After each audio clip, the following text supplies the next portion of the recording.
ये स्टोरी पसंद आती है तो लाइक सब्सक्राइब और कमेंट करना ना भूले। एपिसोड 151। यही डर, सिर्फ यही डर मुझे तुम्हारे चेहरे पर अच्छा लगता है। अब आगे आरू गार्ड से बहस कर रही थी तो सौम्या उसे खींचते हुए कंपनी के अंदर ले जाती है और रिसेप्शनिस्ट को अपनी कार्ड दिखाती है। तो रिसेप्शन पर बैठी लड़की बड़ी पोलाइटली उन दोनों को देख मुस्कुराते हुए बोलती है, आप दोनों यहाँ से 4th फ्लोर पर चले जाइए। वहाँ पर वर्क एरिया है जहाँ पर आपको क्या करना है वह दिया जाएगा, उसके साथ आपको असिस्ट करना है, या फिर हो सकता है ग्रुप में यह ऊपर ही डिसाइड होगा। ये सुन सौम्या मुस्कुराते हुए हाँ में सिर हिलाती है।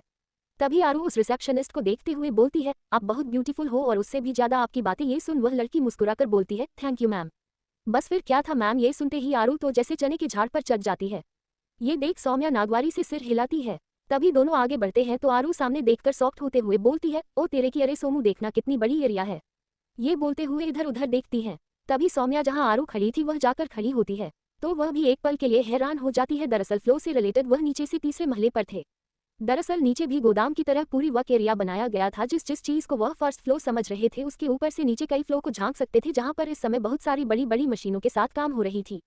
तभी रिसेप्शन पर बड़ी लड़की बोलती है, आप दोनों लोग इधर से जाए। ये सुन दोनों बताएं एरिया की तरफ चली जाती हैं। वही उस रिसेप्शनिस्ट पर खड़ी एक और लड़की बोलती है, दोनों कितनी अजीब है, ऐसे देख रही है जैसे कभी कुछ देखा ही नहीं। ये सुन वह लड़की मुस्कुराते हुए बोलती है, ऐसा सभी के साथ होता है, जब हम भी पहली बार आए थे तो हम भी तो ऐसे ही हैरान थे। ये सुन वह लड़की कुछ नहीं बोलती। वही मोनिका अब तक अपनी धौंस जमा चुकी थी, सिर्फ ये कहकर कि वह यहाँ के शेयर होल्डर की बेटी है। हालांकि किसी को फर्क नहीं पड़ता था कि वह है कौन, पर फिर भी उन सभी को इज्जत देना तो बनता ही था, आखिर कम पर मालिक की जो बेटी थी। तभी एक लड़की उसकी चापलूसी करते हुए, जिसका नाम अलका था, वह चाहिए कर बोली, मैम आप यहाँ बैठिए, कुछ देर में डायरेक्टर साहब यहीं पर आने वाले हैं, उसके बाद वही बताएंगे कि आप सभी को क्या करना है। ये सुन मोनिका बड़े ही स्टाइल से उसे चेयर को वहीं पर रखे टिश्यू पेपर से पोंछती है और बैठ जाती है। वहां पर लगभग सभी लोग पहुंच चुके थे। सौम्या और आरू वहां पहुंचती है। आरू तो चारों तरफ देख बोली, एक समय ऐसा आएगा कि मैं ऐसी ही अमीर हो जाऊंगी और फिर मेरा भी इतना बड़ा ऑफिस होगा, इतने लोग मेरे अंडर में काम करेंगे और मैं मालकिन की तरह बैठी रहूंगी।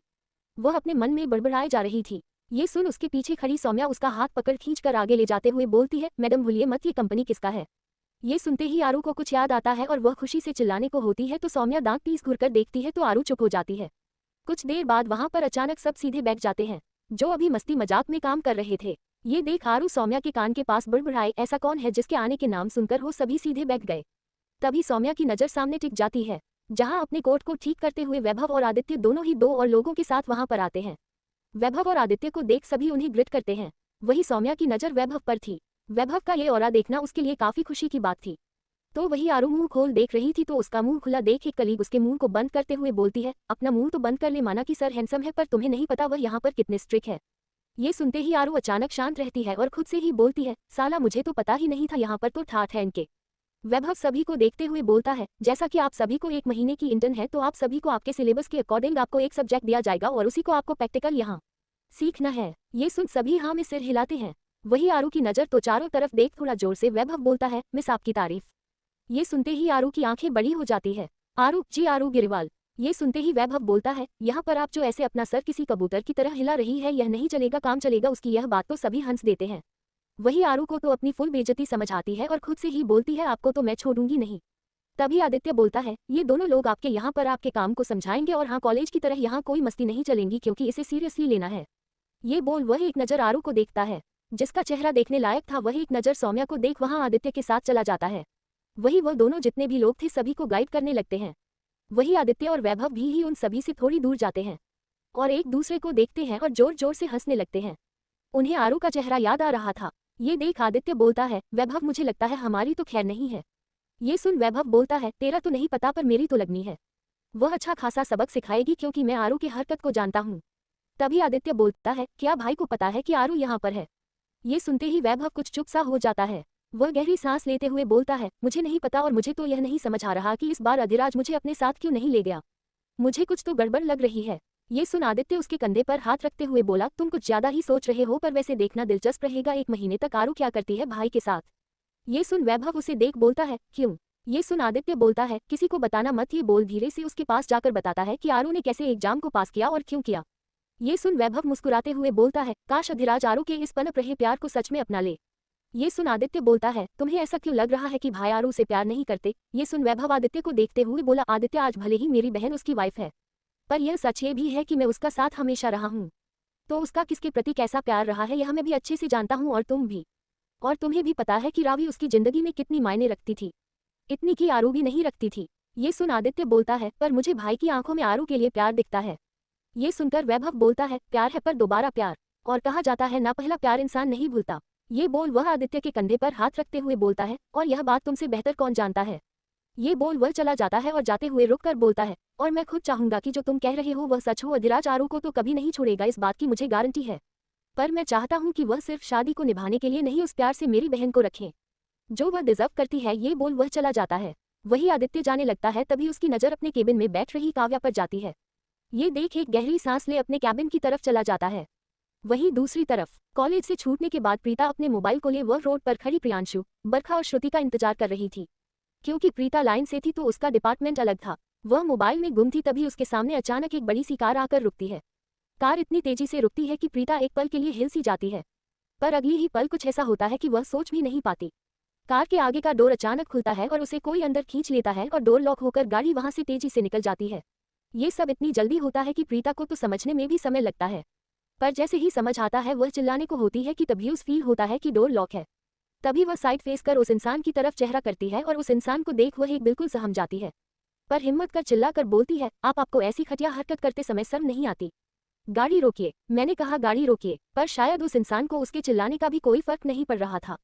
वह ड्राइविंग करते ही जा रहा था। ये देख प्रीता उसके कंधे पर मारने लगती है। वह इंसान जो कोई और नहीं विश्वा था। वह एक हाथ से उसके दोनों हाथों को पकड़ लेता है और ड्राइविंग कर ले जाते हुए बोलता है, अपने हाथ पैर चलाना बंद करो, नहीं तो मुझे अच्छे से पता है कि तुम्हारा हाथ पैर बांध कर कैसे ले जाना है। ये सुनते ही प्रीता डर कर चुप हो जाती है। ये देख विश्वा बोलता है, यही डर, सिर्फ यही डर मुझे तुम्हारे चेहरे पर अच्छा लगता है, और जब तुम ये निडर बनने का ढोंग करती हो ना जैसे ये पूरे राजावत करते हैं, तो मेरा खून खौल उठता है। ये सुन प्रीता जो अभी कुछ डर से चुप थी उसकी नाक सुन गुस्से में चिल्ला कर बोलती है, आखिर आपको प्रॉब्लम क्या है?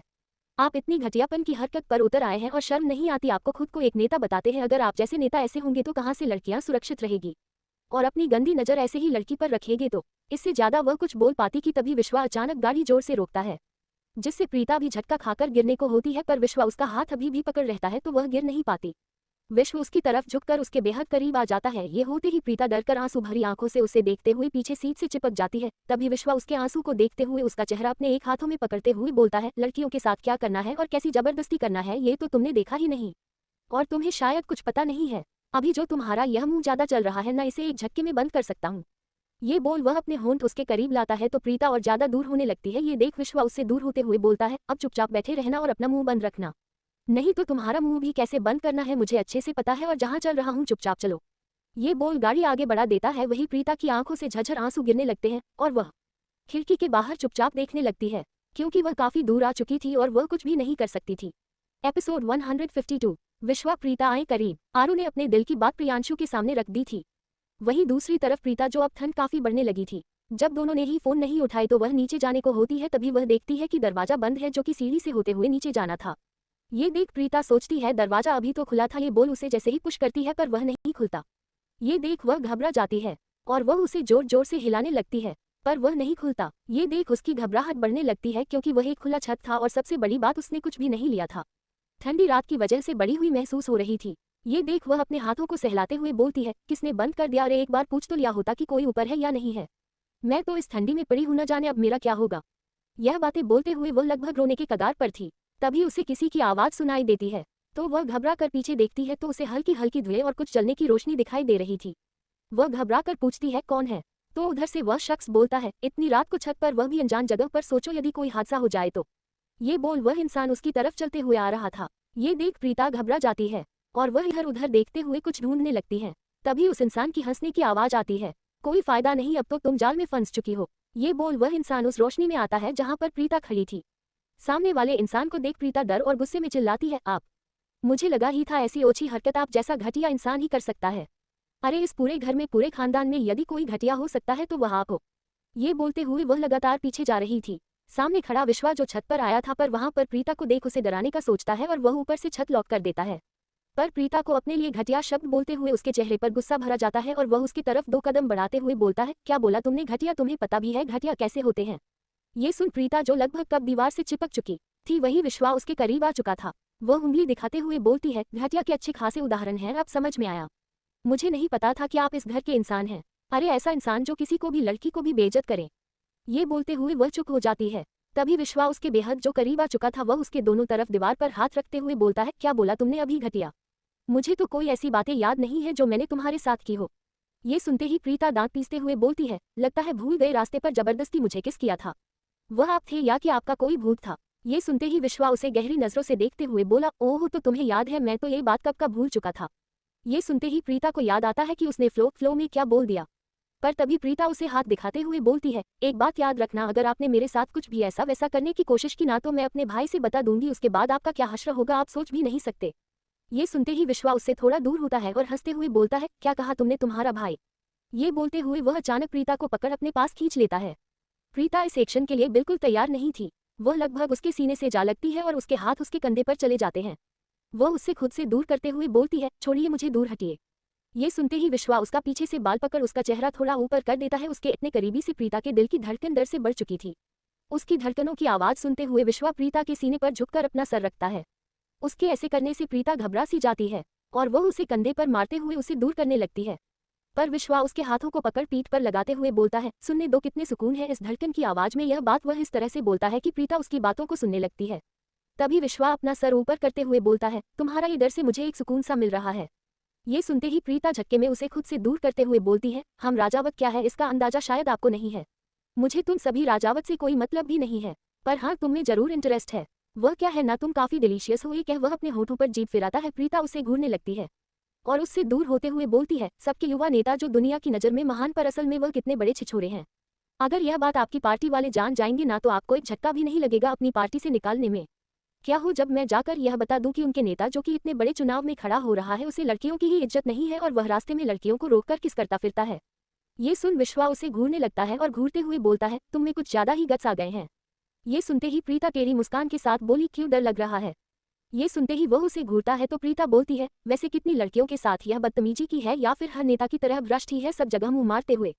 उसकी यह और ऐसी बातें सुन विश्वा उसे घूमने लगता है और उंगली दिखाते हुए बोलता है, अपनी जुबान बंद रखो, कुछ ज्यादा ही जुबान तुम्हारी चल रही है। लगता है राधिका राजावत तुम सभी को कंट्रोल नहीं कर पा रही है। ये सुन प्रीता उसे घूरते हुए बोलती है, हमारी माँ हमें हर चीजों की आजादी दी है, अगर कोई गलत करे तो उसे मुंह तोड़ जवाब देने की बात बोल, वह उसे बोलती है। तभी विश्वा टेढ़ी मुस्कुराहट के साथ बोला, क्या हो जब मैं तुम्हारी ऐसी हरकत पर तुम्हें यहाँ से जाने ही ना दूं, और तुम्हारे साथ यह बोल उसे आंख मार देता है। ये देख प्रीता को एक पल के लिए डर लगता है पर अगले ही पल बोलती है, पर कुछ करने से पहले यह मत भूलना कि सभी को चिल्ला चिल्ला कर बताऊंगी और इज्जत की धज्जियां उड़ाऊंगी। ये सुनते ही विश्वा उसे झटके से पकड़ दीवार से लगा देता है और उसके हाथों में हाथ जकड़ते हुए उसे दीवार से सटाते हुए बोलता है, तुम्हें पता है मुझे ज्यादा बोलने वाले लोग बिल्कुल नहीं पसंद। Episode 153 bike. अब आगे शाम हो जाती है। सौम्या और आरू कंपनी से बाहर निकलते हैं। दोनों के ही साथ आज कुछ खास नहीं हुआ था। सभी आज कंपनी में मुआयना ही कर रहे थे कि इस कंपनी में क्या हो रहा है। बाकी कल से उन सभी का शुरू होने वाला था। शाम के 7 बजे बज चुके थे। वही सौम्या को वैभव ने मैसेज किया था, वह उसका बाहर इंतजार करें। वही आरू कुछ उदास सी थी। ये देख सौम्या उसके कंधे पर हाथ रख देती है और बोली, क्या बात है आरू, तू कुछ उदास दिख रही है। ये सुन आरू सौम्या को देखना से हिलाते हुए बोलती है, नहीं ऐसा कुछ नहीं है। ये बोल सामने पड़ी कंकर को अपने पैर से मारते हुए आगे रोड पर बढ़ती है। तभी सौम्या उसका हाथ पकड़ वही बाहर ब्रेंच पर बैठ जाती है और उसे देख बोलती है, बताना क्या बात है। ये सुन आरू उसकी तरफ देखती है और बोली, नहीं मानेगी। ये सुन सौम्या ना में सिर हिलाती है तो आरू गहरी सांस लेकर बोलती है, 2 से 3 दिन हो गए हैं और उन्होंने नहीं मेरे कोई कॉल का जवाब दिया और नहीं बात कर रहे हैं। बस न जाने क्यों थोड़ी टेंशन सी हो रही थी। ये सुन सौम्या मुस्कुराते हुए उसका हाथ पकड़ अपने हाथों में लेकर बोलती है, तुझे पता है तू किसकी वाइफ है? ये सुन आरू उसे देखती है जैसे पूछ रही हो ये कैसा बेतुका सवाल है। नजरों को समझते हुए सौम्या हंसते हुए बोलती है, तू द ग्रेट अधिराज सिंह राजावत की वाइफ है, जिसके लोग सपने देखते हैं, जिनकी एक झलक देखने के लिए लोग तरसते हैं, जो नहीं मीडिया के सामने आना चाहता है क्योंकि वह इतनी बड़ी कंपनी के साथ साथ अपने कई सारी कंपनियों का सीईओ है। वह इंसान जो इतना पीछे है तो यदि उसने तुम्हारा कॉल नहीं उठाया तो यह एक नॉर्मल से बात होनी चाहिए। ये सुन आरू बोलती है, अगर ऐसे ही भाई चले जाए और वह तुझसे बात ना करे तो? ये सुन सौम्या बोलती है, बुरा लगेगा, तकलीफ होगी, पर दूसरी बात ये भी सोचूंगी कि वह काम के वजह से गए हैं, ये सोचने पर मुझे थोड़ी टेंशन कम होगी। तो तू भी टेंशन कम कर। यह सुन आरू कुछ नहीं कहती, बस मुस्कुरा देती है। थोड़ी देर बाद उन्हें गाड़ी की हॉर्न सुनाई देती है। वह देखती है तो वहां पर वैभव की गाड़ी थी और फिर आदित्य की गाड़ी आती है। सौम्या जाकर वैभव की गाड़ी में बैठ जाती है। वही आदित्य की गाड़ी में आरू जाकर बैठ जाती है। कुछ देर में दोनों की ही गाड़ी वहां से निकल जाती है। वही आरू किसी सोच में गुम थी, तभी उसके पास फोन पर एक मैसेज आता है। अधिराज के मैसेज की चाह में वह फोन देखती है पर मैसेज को पढ़कर उसकी आंखें थोड़ी सर्द हो जाती है। मैसेज में लिखा था, काम हुआ। ये देख आरू मैसेज टाइप करती है, अभी नहीं, हम बाद में बात करते हैं। ये बोल देखती है तो आदित्य उसके मोबाइल में झांकते हुए बोलता है, क्या बात है, किसे मैसेज किया जा रहा है। ये सुन आरू तुरंत अपने मोबाइल को पलट बोली, कुछ नहीं। कुछ देर बाद वह सभी घर पर पहुंचते हैं। वहां पर आरू से ऑफिस का सभी लोग जायजा लेते हैं। थोड़ी देर बाद रात का दिन सब अपने कमरे में चले जाते हैं। सभी ग्रुप स्टडी कर रहे थे, पर आरू वहां नहीं थी। आरू को काफी थकान लग रही थी। तभी थोड़ी देर में सभी के सभी उसके रूम में घुस जाते हैं। ये देख आरू की आंखें छोटी हो जाती है। तभी प्रियांशु उसके पास जाते हुए बोलता है, क्या हुआ जान, तुम इतनी ज्यादा थकी क्यों लग रही हो? क्या एक ही दिन सारे कंपनी का भार तुम पर पड़ गया जो तुम इतनी थकी लग रही हो? ये सुन आरू पेट के बल लेटते हुए बोलती है, मैं बहुत थक गई हूँ, तुम सभी मुझे डिस्टर्ब मत करो। तभी प्रियांशु बैठकर उसके कंधे का मसाज करते हुए बोलता है, चलो मेरे मसाज से तुम्हारी सारी थकान दूर हो जाएगी। ये सुन आरू आंखें बंद कर मुस्कुरा देती है। वही श्रुति बोलती है, आरू मुझे तुझे कॉलेज की सारी बातें बतानी थी कि आज शिवम ने क्या बवाल किया। ये सुन आरू आंखें बंद करते हुए ही बोलती है, हम इस बारे में सुबह बात करेंगे श्रुति। ये बोल नींद के आगोश में जा चुकी थी। उसके बाद कौन क्या बोल रहा है उसको कोई फर्क नहीं था, पर कोई था जो उन सभी को आरू के कमरे में देख रहा था। शायद वह आरू के कमरे में आना चाहता था, पर इतने लोग को देख वह कुछ कर नहीं पाता और वह वहां से चला जाता है। अगली सुबह आरू ऑफिस पहुंचती है तो लगभग उसी टाइम पर सौम्या भी पहुंचती है। दोनों ही अंदर इंटर करते हैं तो उन्हें आज का माहौल कुछ अलग सा लगता है। ये देख सौम्या बोलती है, क्या बात है, कल तक तो जो सभी लोग हंसते मुस्कुराते सारा काम कर रहे थे, आज सभी के सभी लोग इतनी ज्यादा डिसिप्लिन में होकर काम कर रहे हैं। वह सभी अपने फ्लो पर जाते हैं। वही मोनिका पहले ही वहां आ चुकी थी और उसके चेहरे पर आज एक बड़ी सी मुस्कान थी। ये देख आरू सौम्या से बोलती है, क्या बात है, ये डायन इतनी क्यों मुस्कुरा रही है, जैसे न जाने से कौन सा हीरे जवाहरात मिलने वाला है। ये सुन सौम्या उसका हाथ पकड़ती है और चुप रहने को बोली। तभी वहां पर उन सभी के लीडर आते हुए बोलते हैं, इस कंपनी से एक नई कंपनी से कोलैबोरेशन हो रही है, जिसमें कुछ कीमती मोतियों से आर्टिफिशियल ज्वेलरी के डिजाइन्स और कपड़े कलेक्शन का डील होने वाला है। यह नई कंपनी एक ड्रामा कंपनी है जिसमें कोई शो तैयार हो रहा है, जिसमें 300 एपिसोड के लिए हर कैरेक्टर की कॉस्ट्यूम और ज्वेलरी डिजाइन होगी। ये बहुत बड़ी डील है जिसमें आप सभी अपनी प्रैक्टिस कर सकते हैं। ये बॉस का ऑर्डर आया है और इसमें आप सभी की क्या एबिलिटी है उसके अकॉर्डिंग आप अपने नाम दर्ज करवा दीजिए। ये बोल चला जाता है। उसके चले जाने के बाद मोनिका एक लड़की से बोलती है, वैसे तुम्हारे यहाँ के बॉस कब आने वाले हैं? ये सुनते ही आरू के कान खड़े हो जाते हैं। तभी वह लड़की बोलती है, अरे धीरे बोलिए, बॉस आने ही वाले हैं। ये सुनते ही आरू के कान खड़े हो जाते हैं। तभी मोनिका बोलती है, वैसे बॉस का फ्लो कौन सा है? ये सुनते ही वह लड़की बोलती, वहां नहीं जा सकती क्योंकि वहां पर जब बुलाया जाता है तभी जाना होता है। ये सुन मोनिका कुछ नहीं बोलती है और फिर पूछती है, वैसे इस काम में क्या बॉस आएंगे बताने? ये सुन वह लड़की बोलती है, वैसे काम शुरू हो जाएगा आदित्य सर के अंदर, जब कहीं प्रॉब्लम होगी तभी वह आएंगे। वही आरू को जब नहीं रहा जाता तो वह मोनिका के सामने जाकर हाथ बांधते हुए बोलती है, तुम्हें बड़ा इंटरेस्ट आ रहा है बॉस में। ये सुनते ही मोनिका उसे देखते हुए बोली, तो तुम्हें क्या हो रहा है, बॉस है उन्हें कौन नहीं देखना चाहता। ये बोल उसे घुरकर वहां से चली जाती है। वही आरू मन ही मन बोलती है, क्या ये सच में यहाँ आने वाले हैं? इससे पहले मुझे अपना काम करना होगा। कुछ देर में आदित्य कई लोगों के साथ आता है और सभी अपने काम में लग जाते हैं। वही आरू आदित्य को मैसेज करती है तो मैसेज देख आदित्य उसके पास आता है। तभी आरू धीरे से बोलती है, भाई डेविल का कैबिन कौन सा है? ये सुनते ही आदित्य उसे घूरकर बोलता है, आरू अभी नहीं। ये सुनते ही आरू उसे घूरती है तो आदित्य बोलता है, 5th फ्लोर पर भाई का पूरा एरिया है। ये सुनकर आरू धीरे से वहां से निकल जाती है। ये देख आदित्य बस सर हिला देता है। वही आरू को वहां से जाते हुए देख मोनिका देख लेती है। वही आरू इधर उधर देखते हुए वह किसी को मैसेज करती है और धीरे से लिफ्ट से होते हुए 5th फ्लोर पर चली जाती है। 5th फ्लोर को देख उसकी आंखें हैरानी से बड़ी हो जाती है। काफी लग्जरियस एरिया था, हर चीज सलीके से सेट था। बाहर ही एक बड़ी सी हॉल थी, उसके बाद एक बड़ा सा कैमरा जो देखकर ही किसी का केबिन लगता था। आरू अपने मोबाइल का कैमरा ऑन करती है और चारों तरफ की रिकॉर्डिंग करने लगती है। फिर वह अधिराज के केबिन की डोर खुलता है। केबिन का डोर खोलते ही वह सामने सभी एरिया को देखकर हैरान हो जाती है, क्योंकि वह बहुत खूबसूरत एरिया था। एक जगह बुक सलीके से, तो एक जगह वॉशरूम का डोर, तो एक तरफ लंबा चौड़ा सोफा और एक जगह एक बड़ी सी चेयर जिस पर शायद अधिराज काम करता था। आरू चारों तरफ देखते हुए खुद से कहती है, मुझे तो यहाँ कुछ भी ऐसा नहीं लग रहा है जिसे देखकर अधिराज पर कोई शक किया जाए। आरू चारों तरफ की रिकॉर्डिंग करने लगती है। वही अब तक वहां पर मोनिका भी आ चुकी थी। उसे लगा ही था कि आरू जरूर अधिराज के केबिन की तरफ जाएगी। वह डोर पर पहुंचकर जैसे ही डोर के अंदर कदम रखने को होती है तभी कोई उसके कंधे पर हाथ रखता है। वही अंदर आरू चारों तरफ नजर दौड़ा रही थी और कुछ खोजने की कोशिश कर रही थी। वह हर चीज उठाकर देख रही थी, यहाँ तक कि गमले भी। वह दीवार पर भी हाथ लगाकर कुछ खोजने की कोशिश कर रही थी, शायद कोई सीक्रेट डोर, पर उसे कुछ दिख नहीं रहा था। तभी वह बुक सेल्फ पर जाती है। अचानक उसकी नजर एक बुक पर पड़ती है। वह बोलती है, ये कैसे अजीब सी बुक है और अलग कवर पेज है उसका। उसमें इंटरेस्ट जाता है। दरअसल उस पर कुछ ऐसे जोकर के डिजाइन थे जो शायद आरू को देखने की इच्छा हो गई। वह बुक को जैसे ही निकालती है वैसे ही चर्रा की आवाज आती है। यह आवाज आते ही आरू हड़बड़ा जाती है और वह बोलती है, ये कैसी आवाज थी? पर तभी वह सामने देखती कि उससे पहले ही कोई झटके से उसे खुद के सामने कर लेता है।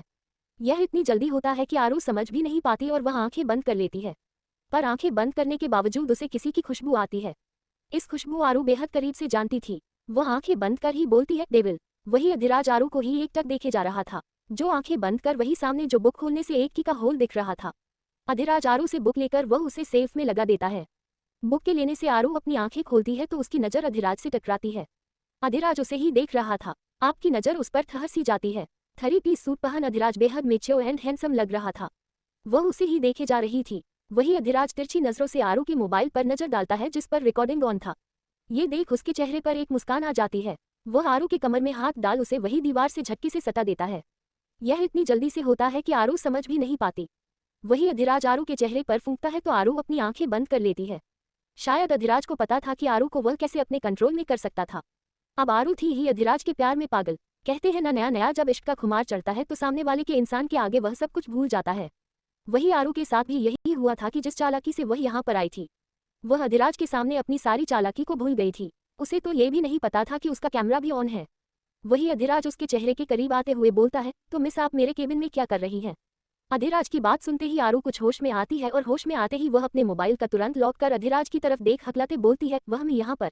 ये कहती ही है तभी अधिराज उसके बालों पर अपने हाथ चलाते हुए पीछे से उसके बालों को दबोच लेता है। उसके ऐसा करते ही आरू के मुंह से एक आह से निकल जाती है। तभी अधिराज आरू के थोड़े और करीब आता है, जिससे दोनों के होठों के बीच सिर्फ 2 इंच का फासला रह गया था। अधिराज की करीबी को आरू महसूस कर आंखें बंद कर चुकी थी। ये देख अधिराज बोलता है, अपने बॉस के केबिन में इस तरह आना किसी एम्प्लॉय को शोभा नहीं देता और यदि कोई ऐसे ही आता है तो इसका मतलब साफ होता है कि वह सामने वाले इंसान को इन्विटेशन दे रहा है। ये कह वह झुककर उसकी गर्दन पर हल्की सी बाइट कर लेता है। वही आरू जैसे ही होश में आती है, अधिराज की बातें सुनती है तो वह अपने हाथों से पुश कर उसे दूर कर देती है और उसे घूरते हुए अपने गर्दन को सहलाते हुए बोलती है, ऐसा कुछ नहीं है और कौन बॉस में, तो वह इतना ही कहता है। तभी अधिराज जाकर चेयर पर बैठता है। तभी डोर खुलता है और सामने से 2 वही लीडर आते हैं जो सभी को असिस्ट करवा रहे हैं, जिसमें से एक का नाम पंकज था तो एक का नाम सुधीर। तभी अधिराज कड़क लहजे में बोलता है, तुम सभी की ड्यूटी इस तरह होती है और ये लड़की है कौन जो मेरे केबिन में इस तरह से घुस आई? ये सुनते ही पंकज डर से हकलाते हुए बोला, सर हमें माफ करिए, हमें नहीं पता था कि यह ऊपर कैसे आई, हम तो नीचे काम कर रहे थे। ये सुनते ही अधिराज कड़क लहजे में, यह हिंटन है, तुम सब की जिम्मेदारी बनती है आइंदा से मेरे केबिन में इस तरह से मेरे बिना बुलाए कोई आया तो फिर अगले दिन अपना यहाँ कदम मत रखना। ये सुनते ही वह सभी डर जाते हैं और वह आरू को गुस्से में बोलते हैं, ए लड़की चलो नीचे। वह इतनी तेज से बोलता है कि आरू उन सभी को घूरने लगती है। आरू जो कब से यह ड्रामा देख रही थी अब उसका गुस्सा आउट ऑफ कंट्रोल हो रहा था। एक तो इतने दिन से अधिराज उससे बात नहीं कर रहा था, ऊपर से उसका काम भी नहीं हुआ। दूसरी बात, अधिराज उसे साफ पहचानने से भी इनकार कर रहा है, जैसे वह उसकी वजूद भी ना हो। ये सोचते हुए अपने गर्दन पर सहलाती है और फिर कुछ सोच उसके चेहरे पर तिरछी सी मुस्कान आ जाती है और वह खुद से बोलती है, मुझे इग्नोर किया ना आपने। ये बोल वह अपने कदम बढ़ाती है। तभी उन सभी के पास से होते हुए घूमकर वह अधिराज की तरफ जाती है। ये देख पंकज बोलता है, मिस आपका रास्ता इधर है। पर आरू उन सभी को इग्नोर करती है। वही अधिराज जो फाइल में देख रहा था या ये कहा जाए देखने का नाटक कर रहा नहीं, आरू उसके पास पहुंचती है। ये देख वह अपनी नजरें ऊपर करता है। तभी कुछ ऐसा होता है कि वहां सुधीर और पंकज की जान हलक में आ जाती है। आरू अधिराज का दोनों कॉलर जोर से पकड़ खुद के करीब खींच लेती है। वह दोनों हकलाते हुए कुछ बोलने को होते हैं पर अगले ही पर आरू उसके गर्दन पर एक जोर से बाइट करती है, जिससे अधिराज अपनी आंखें बंद कर लेता है और आरू उसे खुद से दूर धकेलते हुए बोलती है, आज के बाद मुझे आप कभी इग्नोर मत करना, चाहे जगह सिचुएशन कैसी भी हो। ये बोल वह जाने लगती है और उन दोनों के चेहरे पर हवा उड़ते देख वह उन दोनों को उंगली दिखाकर बोलती है, और मुझे कोई ऑर्डर देता है वह मुझे बिल्कुल नहीं पसंद। ये कह वह उन दोनों की तरफ हाथ की उंगली दिखाती तो दोनों ही 2 कदम पीछे हो जाते हैं और आरू वहां से चली जाती है। वही आरू को सब जाते हुए देखते हैं, पर जैसे ही दोनों सामने नजर करते हैं उन्हें दूसरा झटका लगता है, क्योंकि उस लड़की ने इतनी बड़ी हरकत कर गई थी पर अधिराज मुस्कुरा रहा था। ये देख तो दोनों बेहोश होते उससे पहले अधिराज की तेज आवाज आती